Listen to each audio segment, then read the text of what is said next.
This is the final part of the Where Could an Ordinary Person Survive and Look Outside trilogy. A trilogy up there with The Lord of the Rings and Star Wars. And by that I mean the terrible Rankin and Bass Lord of the Rings and the terrible sequel Star Wars trilogy. Go watch part 1 or part 2 of this series if you want the rules to the video. Now let's start with the basement. The basement is massive, and I have a lot of areas on this floor to break down into groups. The first area is Antoine's apartment. He has a decent place, but he immediately tries to kill anyone who enters his apartment, so he's a bit territorial. He's really tough to kill by yourself too. Also, if his roommates were to show up, then that's even worse. Also, I don't even watch anime. I've only seen like 3 animes, so my lack of otaku culture, or whatever you'd want to call it, would probably make Antoine hate me even more and give him even more determination to kill me. Because of all these reasons, I would say you last 5 seconds in here, because Antoine will kick you in the head in 5 seconds. The arthropod apartment is next. This is another bad one. I'm like actually scared of centipedes, so I cannot live here. A few days ago, I saw a house centipede crawl under a cabinet at my job, and I couldn't focus because I was scared it would randomly pop out and climb up my leg or something. The critters living here all have a really high chance to infect or cause bleeding, so they're pretty dangerous. These guys presumably still use the apartment too, so they would probably find you and beat you up if you tried living here with them. And if you were unlucky enough to have to face Clyde with his children, you'd be a goner. So because of all this, I would say you could only last in this apartment for an hour. Prepare for a lot of places in the basement that you just can't really survive in. The basement is the last floor of the game, so it has some of the toughest enemies as a result. Maurice's apartment would be super dangerous because if Maurice were to absorb you, you would start splitting and growing into a big human centipede like he did. He won't attack unless you attack first, but I don't know, he seems kinda untrustworthy and unpredictable. I guess you could try to keep your distance and stay in the corner as far as you can from him, but I feel like that isn't sustainable for a whole 15 days. You could go make out with the Sultan of Smooching, I guess, if you got bored, but I don't know, that seems like a good way to get mono. I'm good. I would say you could last an hour in here before something awful would happen to you, or you'd have to leave out of disgust of watching this human centipede thing be in pain all the time. Now it's time for the security room. I counted this place even though it's small, because I've counted every other location related to the visitor offerings, and plus, a place like this is more interesting to talk about than Argo's freezer. I think you could be safe in here. Panopticon won't move unless you turn off the TV first. Talk about a screenager, take away his screen for 1 second and he's ready to kill you. And he's pretty tough, so a normal person could not defeat this thing by themselves. Because of how small this room is, you would kind of just be sitting in a dark corner, knowing that the screen will kill you if you were to ever accidentally look at it. I would say you could last here, but it would be rough. I haven't really been considering food in these videos, cause otherwise a lot of these places would just result in you starving to death. I guess you could eat, this note, or, this chair, I don't know. Could be a challenge for if you get bored. The sewers are next. This place seems god-awful at first glance. You have pipe men everywhere, and corpses everywhere. You have the boiler beast roaming around. There's also a sewer beast somewhere, and there's drain flies. But there are a decent number of safe areas where the school children from the crashed school bus are surviving. To be fair, it does seem like most cursed tend to leave other cursed alone in general, so that gives them an advantage over a normal person when trying to survive. But this one kid who isn't cursed is surviving too. What can I say? This one kid must be really glued to his screen, like absolutely no attention span, if he somehow didn't get cursed despite literally everyone else on the bus getting cursed. If you could reach David, you'd be okay, and that's a big if. I would say you would last a few days in here, to be honest. The sewers are big enough that you can navigate around most of the enemies, but the enemies here are all pretty dangerous, and gross. The camp of cursed survivors in the basement is obviously a good place to stay. These guys seem like they'll let anyone stay, considering Laughing Mold is here later on. I really like this group a lot, especially Placid. The fact he's keeping water running for the entire building out of the goodness of his heart, and even filtering it to prevent you from getting cursed, is super generous. Plus, you could play poker with these guys, eat soup, listen to some guitar, pet this dog thing, and if you got really bored, you could start making out with everyone. This is as good as it gets if you're not in one of the apartments. I could definitely survive here. Just don't go down at all or you'll end up in the fungal lair.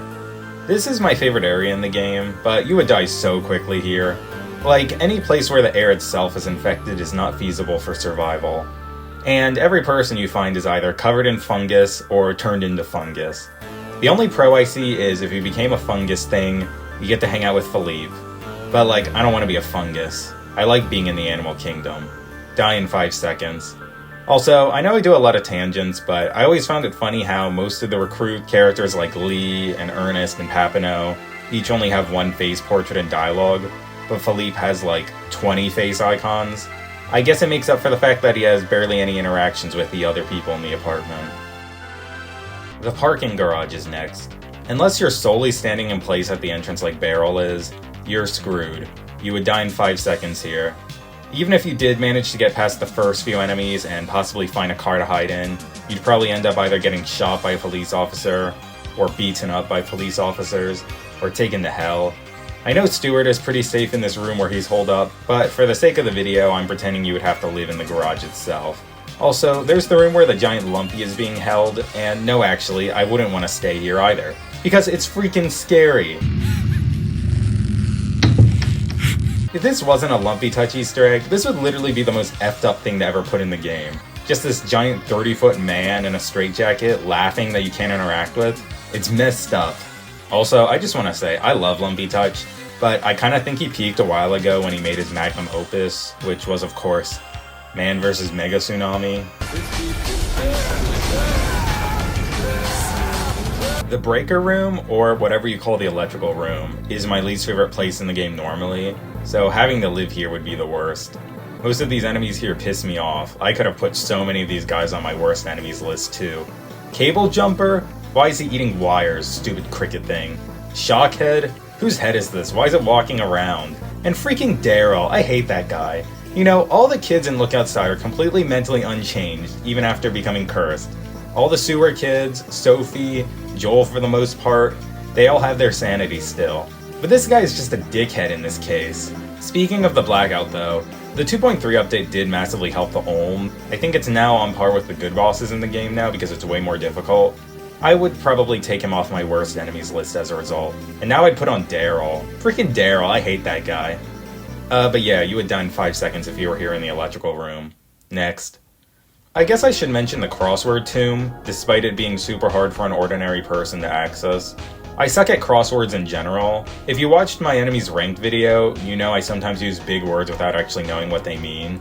I guess the good thing is, I would be too bad at the crosswords to release Wilhelmina, but also, I would be too bad at the combat and I would get killed super quickly. So let's just say 5 seconds because of that. Maybe if you're a crossword sexpert like Morton, or if you're good at killing witches, you'd be okay here. But I'm not good at either. That's all the basement area, so now I'm gonna cover the mask-related places. First is the pit. I know Charon was hiding down... How do I say his name? Charon. I know Charon was hiding down here and looks fine, but he's only able to hide down here because he won the cursed lottery and is like 10 billion feet long. I'm like a 3-foot-tall clay thing. I would turn into paste if I jumped down this pit. It's just a cave down there anyways, with bats and salamander, and oh yeah, a giant scary shade monster. I do like how when you fight the shades, you can only see them really when they take damage from their sprites blinking. It's cool, it makes them creepy how they're really obscured. The only reason to come down here is for the painting, and I really don't care about paintings, so yeah, you would just die if you jump down this pit.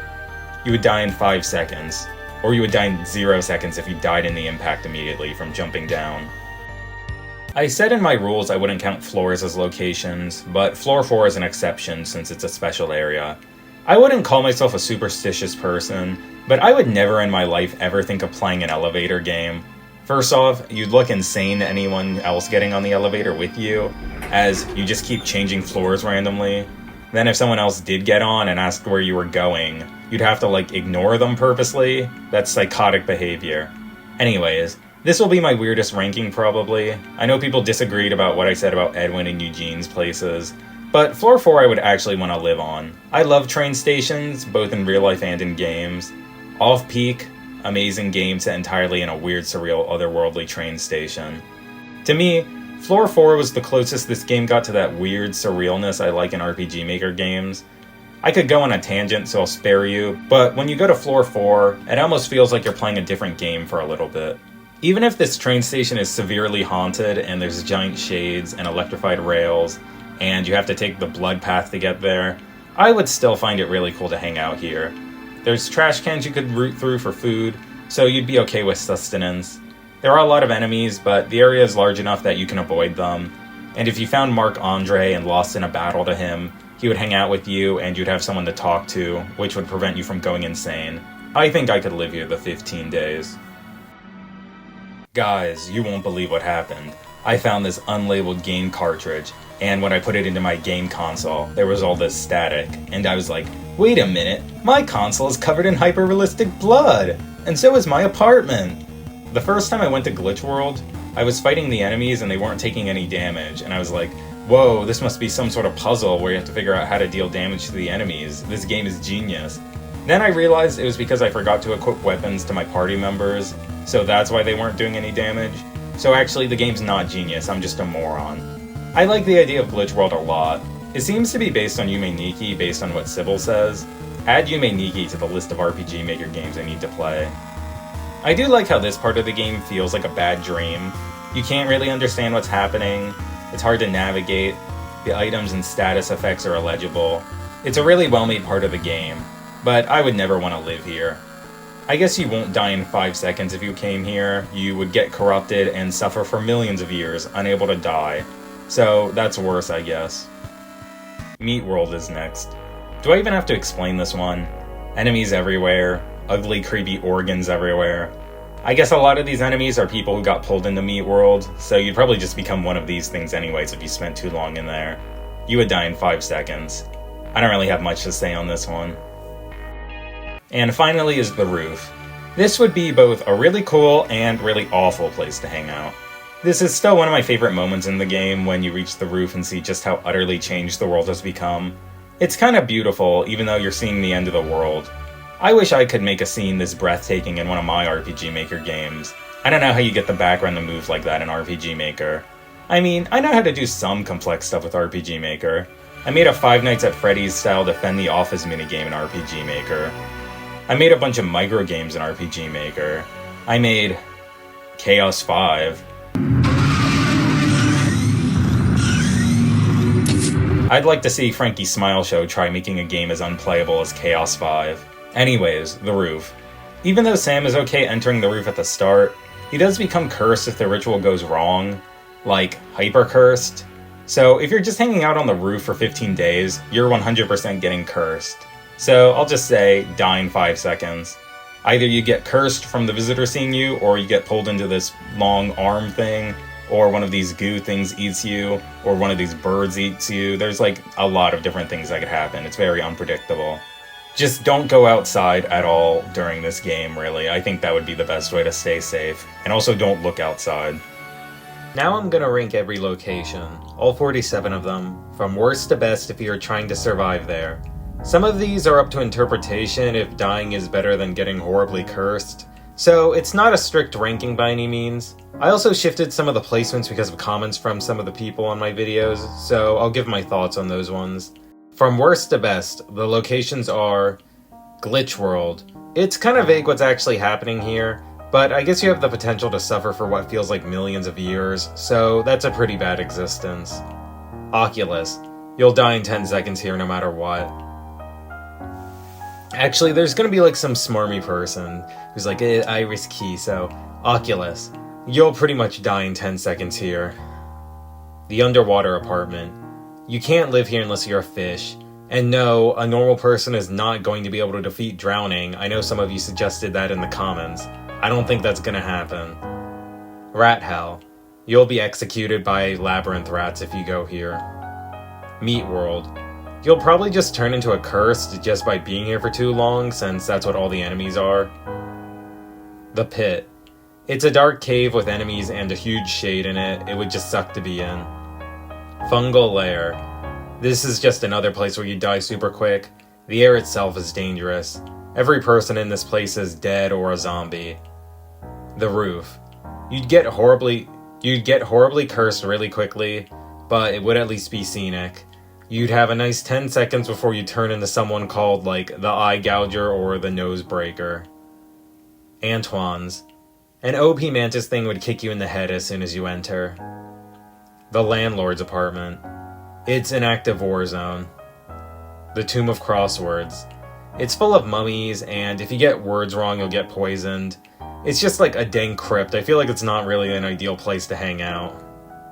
Parking garage. It's kind of hard to estimate how long you could survive here, but there's cars trying to kill you, so it's pretty bad in my opinion. Breaker room.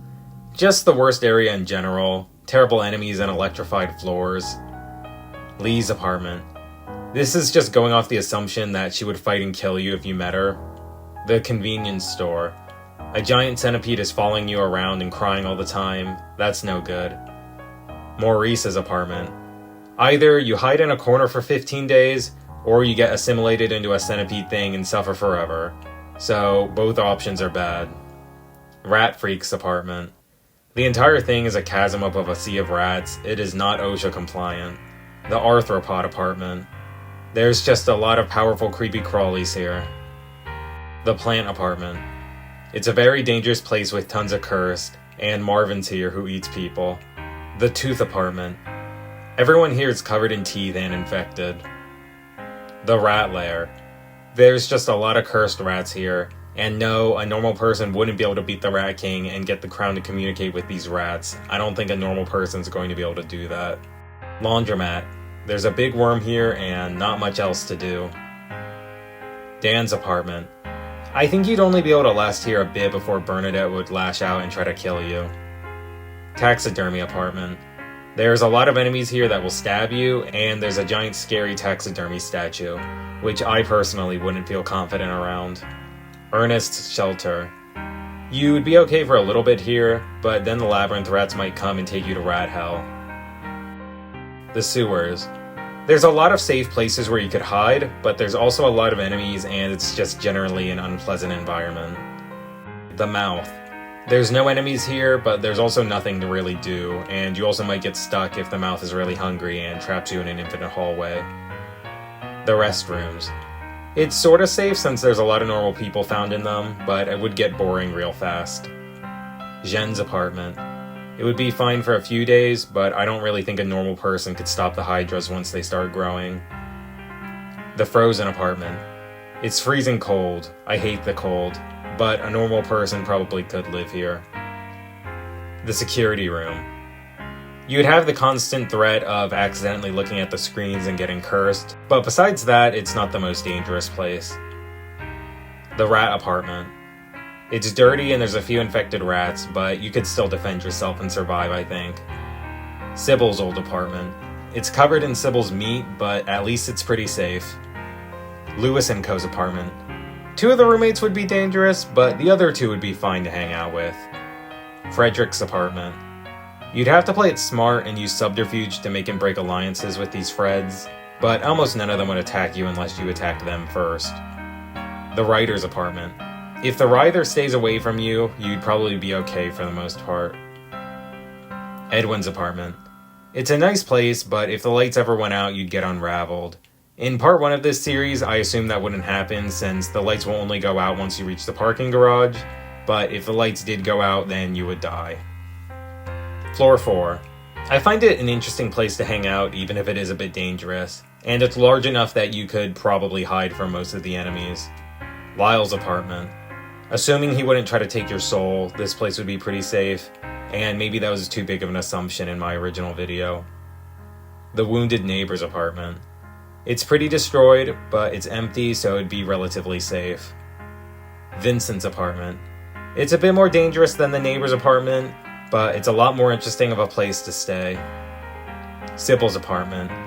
It's completely safe, but you'd probably go stir crazy in here all by yourself.